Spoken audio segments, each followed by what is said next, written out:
തലച്ചോറും മനസ്സുമായിട്ടുള്ള ബന്ധം. തലച്ചോറും മനസ്സും തമ്മിൽ ഒന്നാണ്. തലച്ചോറ് തന്നെയാണ് മനസ്സ്, മനസ്സിന് തലച്ചോറെന്ന് പറയുന്നവരുണ്ട്. പിന്നെ തലച്ചോറിൻ്റെ ഒരു പ്രോഡക്റ്റാണ് മനസ്സ് എന്ന് പറയുന്നവരുണ്ട്.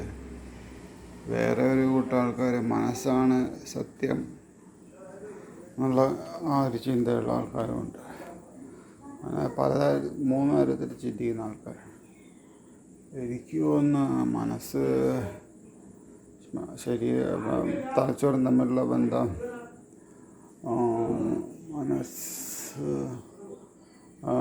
മനസ്സൊരു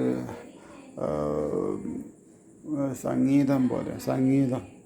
സംഗീതത്തിൽ സാരിഗമ അത് വെച്ചിട്ട് നമ്മൾ വികാരങ്ങളൊക്കെ മനസ്സിൽ സൃഷ്ടിക്കാൻ കഴിയുന്നുണ്ട്. അപ്പോൾ അതേപോലെ തലച്ചോറിലും അങ്ങനെ ഒരു സാരിഗമ ഉണ്ട്. സാരിഗമ അതിലും അങ്ങനെ ചില കോമ്പിനേഷൻ വരുമ്പം ഓരോ വികാരങ്ങളൊക്കെ സൃഷ്ടിക്കുന്നുണ്ട്. പുറത്ത് മാത്രമല്ല, ഉള്ളിലും ആ സാരിഗമ അതുണ്ട്. അപ്പോൾ അങ്ങനെ ആയിരിക്കണം മനസ്സ് തലച്ചോറ് മനസ്സിനെ ഉണ്ടാക്കുന്നതെന്ന് പറയാം. പക്ഷെ എന്നാലും അപ്പം ബോധം വേറെ ഒരു രീതിയിൽ തന്നെ അവശേഷിക്കുന്നുണ്ട്. അപ്പോൾ ഇത്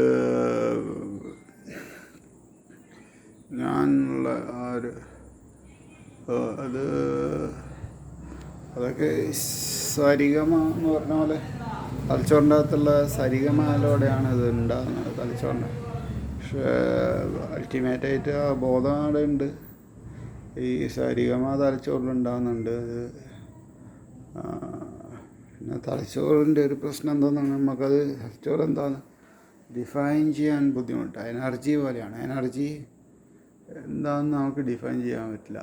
എനർജി അങ്ങനെ ഒരു വസ്തു, എനർജി നമ്മളെപ്പോലെ തന്നെ ഒരു കാര്യമായിട്ടാണ് എനർജി എനിക്ക് തോന്നുന്നു. അത് ഇങ്ങനെ കപ്പാസിറ്റി ടു ഡു വർക്ക്, അതായത് നമുക്കും ഒരു കപ്പാസിറ്റി ഉണ്ടല്ലോ പണിയൊക്കെ ചെയ്യാം. അതേപോലെ ഒരു കപ്പാസിറ്റിയുള്ള സംഗതിയാണ് ഈ എനർജി എന്ന്. പക്ഷെ എന്താണെന്ന് ഡിഫൈൻ ചെയ്യാൻ പറ്റില്ല. അതേപോലെ സ്നേഹം ഡിഫൈൻ ചെയ്യാൻ പറ്റില്ല. സ്നേഹം അങ്ങനെ നമ്മൾ പാട്ടൊക്കെ കേൾക്കുമ്പോൾ ഇത് സ്നേഹം തോന്നുന്നതാണ്.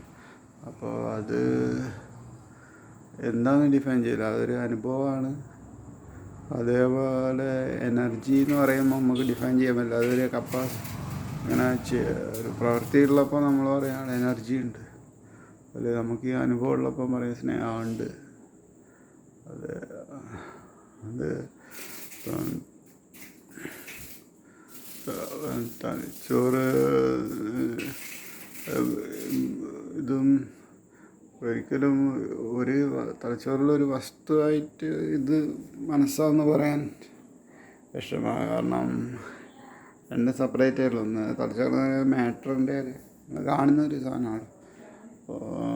തലച്ചോറ് പക്ഷെ നമ്മൾ കാണുന്ന ഒരു സാധനം ആയതുകൊണ്ട് തന്നെ അത് നമ്മളെ ഒരു അനുഭവമാണ് തലച്ചോറ് എന്ന് പറയുന്നത്. അപ്പോൾ അനുഭവത്തിൽ നിന്ന് തന്നെ അനുഭവം ഉണ്ടാകുന്നു. അങ്ങനെ ഒരു സംഗതിയാണ്.